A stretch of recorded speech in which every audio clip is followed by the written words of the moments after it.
My name is किरण नेगी और आज हम लोगों का टॉपिक है दैट इज पीरियोडिक क्लासिफिकेशन। आज हम पढ़ रहे हैं पीरियोडिक क्लासिफिकेशन, जहां पे केमिस्ट्री के अंदर हम लोग जो डिफरेंट डिफरेंट एलिमेंट्स के नाम सुनते हैं उनको हम क्लासिफाइड करेंगे। तो पहले तो मुझे आप लोग ये बताओ कि क्लासिफिकेशन करने की जरूरत क्यों पड़ी। उसके बाद हम देखेंगे कौन कौन से मेथड है हमारे पास क्लासिफिकेशन के। What do you think? So अगर हम देखें तो हमारे पास इस टाइम पे पीरियोडिक टेबल में 118 एलिमेंट्स हैं। ठीक है, अगर हमें एलिमेंट्स का प्रॉपर्टीज की स्टडी करनी है, उनके एक्सपेरिमेंट्स पढ़ने हैं, तो अगर हम एक एक करके एलिमेंट्स को पढ़ें, उनका ऑब्जर्वेशन देखें, प्रॉपर्टीज देखें, तो इतनी सारी कैटेगरी हो जाएंगी।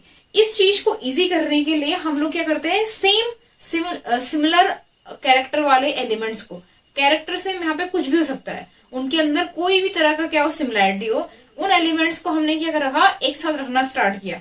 अब इसके बहुत सारे क्या है मेथड है, वो हम लोग पढ़ेंगे आगे चल के। लेकिन हम लोग क्या करते हैं, एलिमेंट्स को उनके कैरेक्टर यानी प्रॉपर्टीज के बेसिस पे हम लोगों ने उनको क्या करना स्टार्ट किया, अरेंज करना स्टार्ट किया एक टेबल के अंदर। ठीक है, ये टेबल कहाँ से स्टार्ट हुई और कैसे स्टार्ट हुई, ये मैं आज आपको बताने वाली हूँ, किस तरह से हम लोगों ने एलिमेंट को क्लासिफाई करना स्टार्ट किया।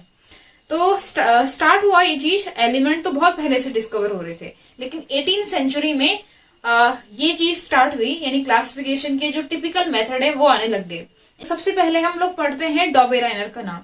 डॉबेराइनर जो है, इन्होंने 18th सेंचुरी के स्टार्टिंग में अपना ये मेथड दिया जिसको डॉबेराइनर ट्रायड्स कहते हैं, डॉबेराइनर्स ट्रायड। तो ये ट्रायड मतलब तीन तीन का ग्रुप, उन्होंने एलिमेंट्स के तीन तीन के ग्रुप बनाए और उनको उनकी प्रॉपर्टीज के बेसिस पे क्या करा, अलग अलग सेपरेट ग्रुप में बांटा। ठीक है, तो हमारा पहला मेथड कौन सा है बताइए जरा। ये है डॉबेराइनर, डॉबेराइनर्स ट्रायड। इन्होंने, ट्रायड का मतलब है 3 एलिमेंट का ग्रुप, 3 एलिमेंट का ग्रुप। इन 3 एलिमेंट के ग्रुप को इन्होंने बनाया है, इस तरह से बनाया। इन्होंने क्या कहा, इन्होंने कहा कि जो 3 एलिमेंट्स का ग्रुप होगा उसमें से जो मिडिल एलिमेंट है उसका जो एटॉमिक वेट होगा वो फर्स्ट और थर्ड एलिमेंट के एटॉमिक वेट का एवरेज होगा। क्या कहा उन्होंने, उन्होंने ये कहा कि अगर हमारे पास 3 एलिमेंट है, लाइक ए, बी और सी, इस तरह के ग्रुप बनाए उन्होंने। माना ए का एटॉमिक वेट है ए और सी का एटॉमिक वेट है सी, तो बी का एटॉमिक वेट इन दोनों का एवरेज रहेगा, यानी ए प्लस सी बाई 2। इस तरह के इन्होंने ग्रुप बनाए 3 एलिमेंट्स के, इसलिए हम इसको डॉबेराइनर ट्रायड्स कह देते हैं। ठीक है, एक एग्जांपल लेके देखते हैं। जैसे उन्होंने बनाया लिथियम, सोडियम और पोटेशियम, ये 3 एलिमेंट लिए, उनका एटॉमिक वेट लिखा, उनका एटॉमिक वेट देखो जरा 7, इसका होता है 23 और इसका होता है 39। ठीक है, ये 3 एलिमेंट थे। उन्होंने कहा इस ये सेम आपको यहाँ पे देखने को मिलेगा। अगर आप सोडियम का देखो तो कितना हो रहा है, 39 प्लस 7/2 यानी 46/2 यानी 23। इस तरह का इन्होंने एक ऑर्डर देखा एलिमेंट के बीच में और इस तरह के कुछ ग्रुप इन्होंने बनाए। फिर उसके बाद ये मेथड फेल हो गया, क्योंकि ये ट्रायड जो था कि कुछ ही एलिमेंट्स के लिए कुछ ही एलिमेंट्स के ग्रुप बन पा रहे थे। सारे एलिमेंट जो उस टाइम पे डिस्कवर थी उनके भी ग्रुप नहीं बना पा रहा था, और ना ही डॉबेराइनर इसको एक्सप्लेन कर पाए कि ऐसा क्यों हो रहा है। उसके बाद इस मेथड के बाद आए न्यूलैंड। ठीक है, न्यूलैंड का लॉ थोड़ा सा ज्यादा चला भी लंबे टाइम तक। ठीक है, और इसके लिए उनको अवार्ड मिला, तो इस लॉ को आप थोड़ा ध्यान से सुनना, that is Newlands law of octave. Newland ने क्या किया, सबसे पहले इन्होंने एलिमेंट्स को क्लासिफाई किया उनके increasing order of atomic wait. उन्होंने एटॉमिक वेट के बढ़ते हुए क्रम में एलिमेंट्स को रखा और उन्होंने क्या किया, उन्होंने कहा कि जैसे हम एलिमेंट्स को बढ़ा रहे हैं किसके ऑर्डर पे, एटॉमिक वेट के बढ़ते हुए ऑर्डर पे, तो जो 8वां एलिमेंट है 1 2 3 4 5 6 7 एंड जो 8th जो एलिमेंट है उसका कैरेक्टर फर्स्ट एलिमेंट के कैरेक्टर से सिमिलैरिटी दिखा रहा है प्रॉपर्टीज में। ठीक है, क्या कहा उन्होंने कि जिस अगर हम एलिमेंट्स को उनके बढ़ते हुए एटॉमिक वेट पे क्या करें, अरेंज करें, तो 8th एलिमेंट जो होगा वो सेम प्रॉपर्टीज दिखाएगा किसकी तरफ, फर्स्ट वन की तरफ। इससे हमारे पास एक टेबल बनती जाएगी। ठीक है, तो क्लियर हुई बात। न्यूलैंड ने क्या कहा, next is Newland law of octave, Newland law of octave. इन्होंने ये कहा कि if we arrange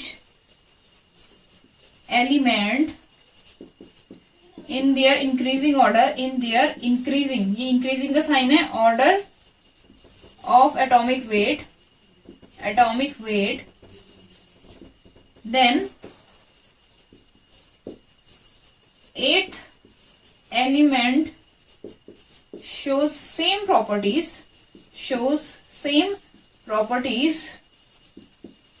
like the first one, ये बात कही थी इन्होंने कि अगर हम एलिमेंट्स को उनके इंक्रीजिंग ऑर्डर पे रखे एटॉमिक वेट के, तो eighth element similar property show कर रहा है किसकी तरफ, फर्स्ट वन, और ये ऑर्डर लगातार चलाते गए वो, और ये चला एटॉमिक वेट 40 तक, यानी कैल्शियम तक ये ऑर्डर करेक्ट था। पर उसके बाद प्रॉब्लम आई कि उसके बाद के एलिमेंट इस तरह की प्रॉपर्टी शो नहीं कर रहे थे, और उस टाइम तक कई एलिमेंट जो थे वो डिस्कवर हुए भी नहीं थे, जो धीरे धीरे डिस्कवर हो रहे थे, और इस टेबल में जो न्यूलैंड की टेबल थी उसमें क्या नहीं हो रहे थे, फुलफिल नहीं हो रहे थे। हाँ, एक और चीज, इसको हम लोग म्यूजिक नोट से भी क्या करते हैं, कंपेयर करते हैं, right.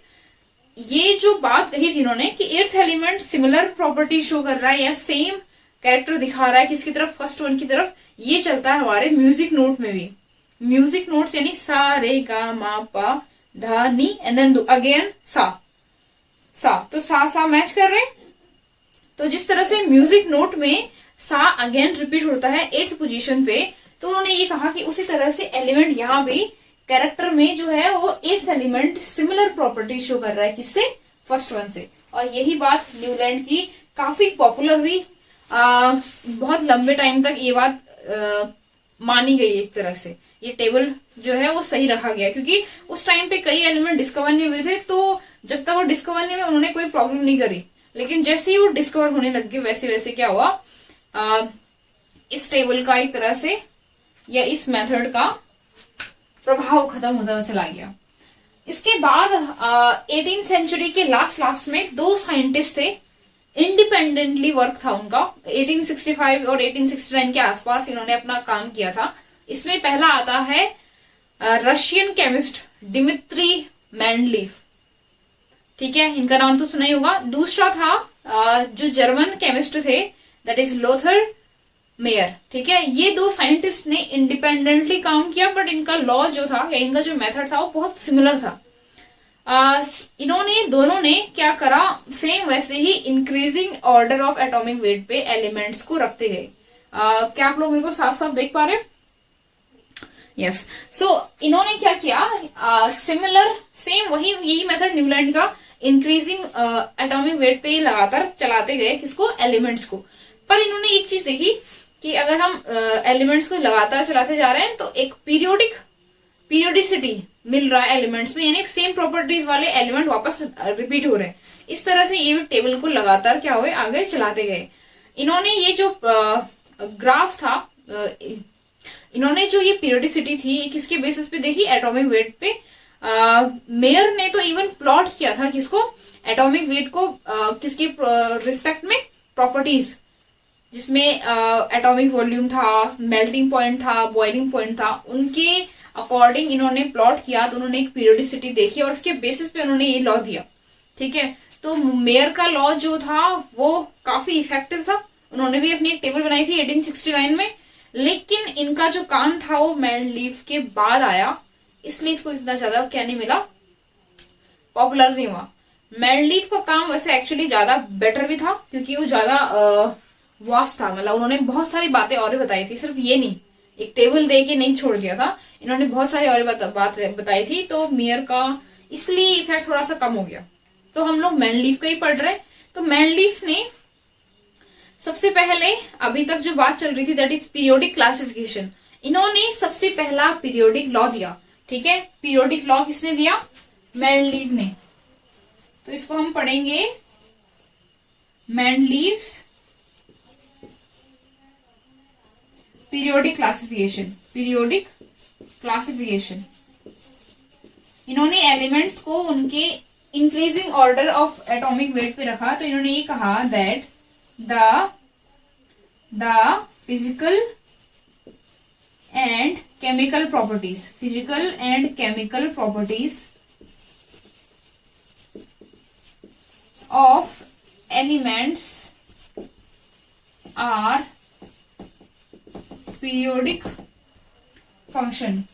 function of their atomic weight।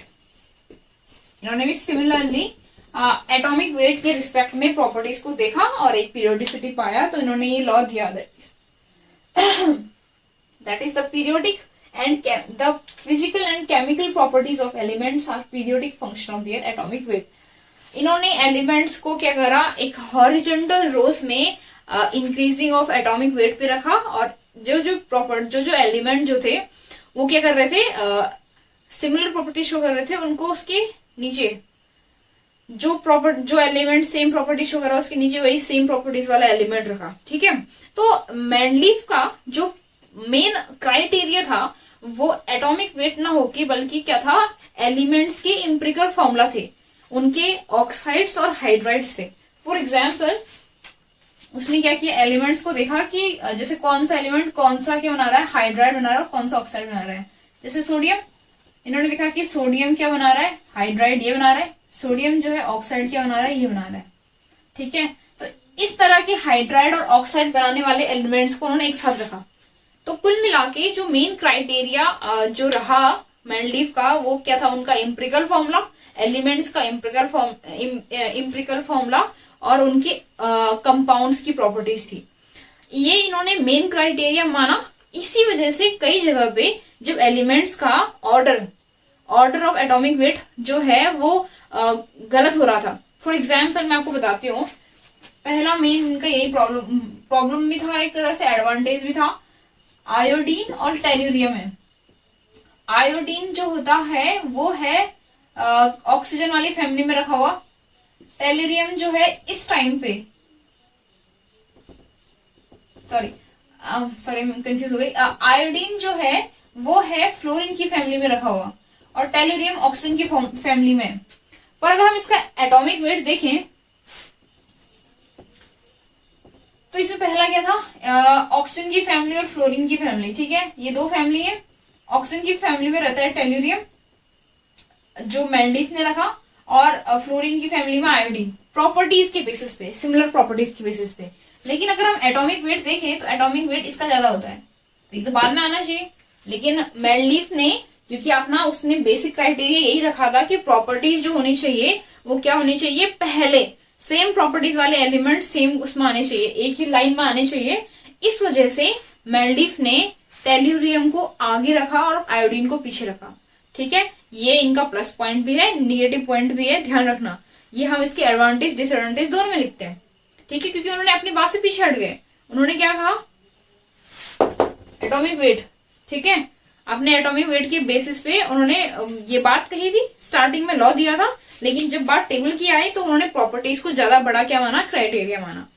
Clear हो गई बात। इसके अलावा कई जगह पे, ये इनका एक और एडवांटेज था, कई जगह पे जब वो अरेंज करते चले गए तो कुछ ऐसे एलिमेंट थे जो कि जिनके नीचे दूसरा एलिमेंट मिल नहीं रहा था सिमिलर प्रॉपर्टीज का। ठीक है, फॉर एग्जाम्पल जिसमें गैलियम और जर्मेनियम की बात आती है। गैलियम और जर्मेनियम उस टाइम पे खोजे नहीं गए थे, ठीक है, गैलियम जो होता है ये एल्यूमिनियम के नीचे आता है और जर्मेनियम जो है सिलिकॉन के नीचे आता है।